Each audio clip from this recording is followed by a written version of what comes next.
السلام علیکم، welcome to my YouTube channel. آج کی جو نیوز ہے وہ آپ سے شیئر تو کرنے جا رہی ہوں۔ ابراہیم رئیسی کا ہیلی کاپٹر حادثے کا شکار ہو گیا۔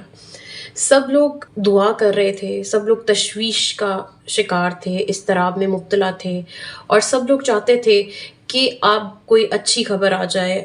اللہ کرے کہ ایسا کچھ معجزہ ہو جائے، ایسا کچھ ہو جائے کہ کوئی خبر آ جائے کہ ابراہیم رئیسی صحیح سلامت ہے۔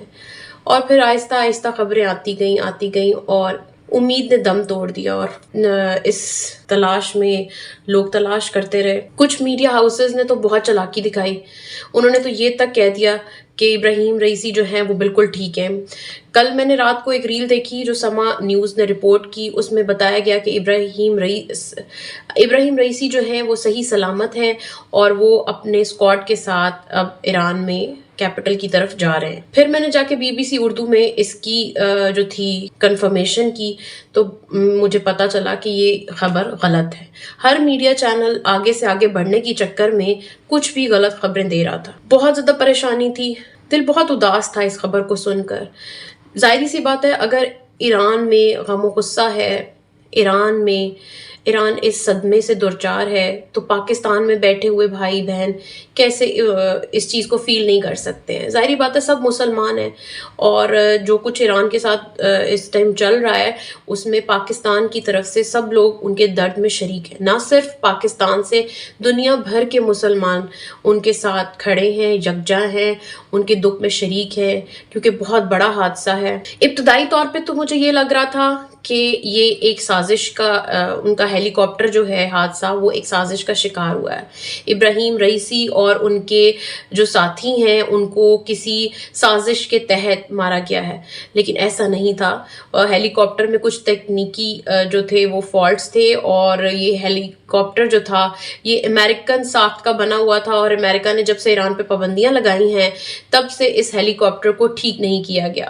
رپورٹس یہ بھی آ رہی تھیں کہ ایران کی طرف سے یہ بھی کہا جا رہا ہے کہ شاید امریکہ نے یا اسرائیل نے یہ سازش کر کے یہ حادثہ کیا ہے، لیکن بعد میں پتہ چلا کہ ایسا نہیں ہے، اور انہوں نے یہ چیز ایڈمٹ بھی نہیں کی۔ ایون امریکہ نے بھی افسوس کا اظہار کیا ہے۔ لیکن ایران کے درد میں ہم سب شریک ہیں، اور ایران میں ان کی مقبولیت اس وجہ سے بھی ہوئی کہ جب انہوں نے اسرائیل پر حملے کیے، اس سے پہلے کوئی بھی جو مسلم ممالک تھے وہ یہ حملے نہیں کر پا رہے تھے، تو مسلم کمیونٹیز میں اور عام عوام میں ان کی مقبولیت اس لیے زیادہ ہو گئی کیونکہ کسی نے اسرائیل کو جواب دیا۔ 300 ڈرون اٹیکس ہوئے جو ایران کی طرف سے، اس سے ان کو بہت زیادہ شاباش ملی اور ان کی بہت زیادہ مقبولیت ہوئی۔ ڈاکٹر ابراہیم رئیسی کی موت سے پہلے کہا جا رہا تھا کہ وہ ایران کے سب سے طاقتور شخص بننے جا رہے ہیں۔ ظاہری بات ہے ان کی مقبولیت بڑھ رہی تھی،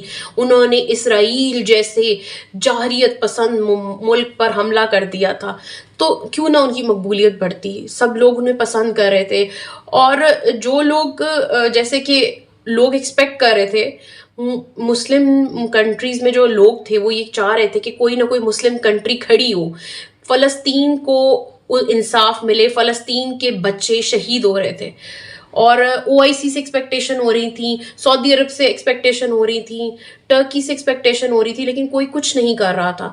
تو اس ٹائم پہ اس وقت جب انہوں نے اسرائیل پر حملہ کیا تو ان کی مقبولیت اور بڑھ گئی۔ اس وجہ سے بھی مسلم کنٹریز میں بہت زیادہ دکھ اور افسوس پایا جا رہا ہے۔ بے شک انہیں شہادت کا مرتبہ ملا ہے اور بہت بڑا مقام ملا ہے، اللہ تعالیٰ ان کے درجات بلند کریں۔ فی الوقت نائب صدر محمد مقبر کو اختیارات جو ہے وہ منتقل کر دیے گئے ہیں۔ آبویسلی جو تھی پاور وہ تو جانی ہی تھی، اور نئے انتخابات جو ہیں وہ 50 دنوں کے اندر ہونے کا اعلان بھی کر دیا گیا ہے۔ ایران میں سوگ منایا جا رہا ہے، پاکستان میں بھی آج کا دن سوگ منایا جائے گا۔ ان کا جسد خاکی مل گیا ہے، اور اب یہ کنفرم ہو گیا ہے کہ ابراہیم رئیسی اب اس دنیا میں نہیں رہے۔ بہت ہی افسوسناک خبر ہے، ایران بہت دکھ میں ہے، اور پاکستان اور دیگر ممالک بھی ان کے ساتھ دکھ میں شریک ہیں۔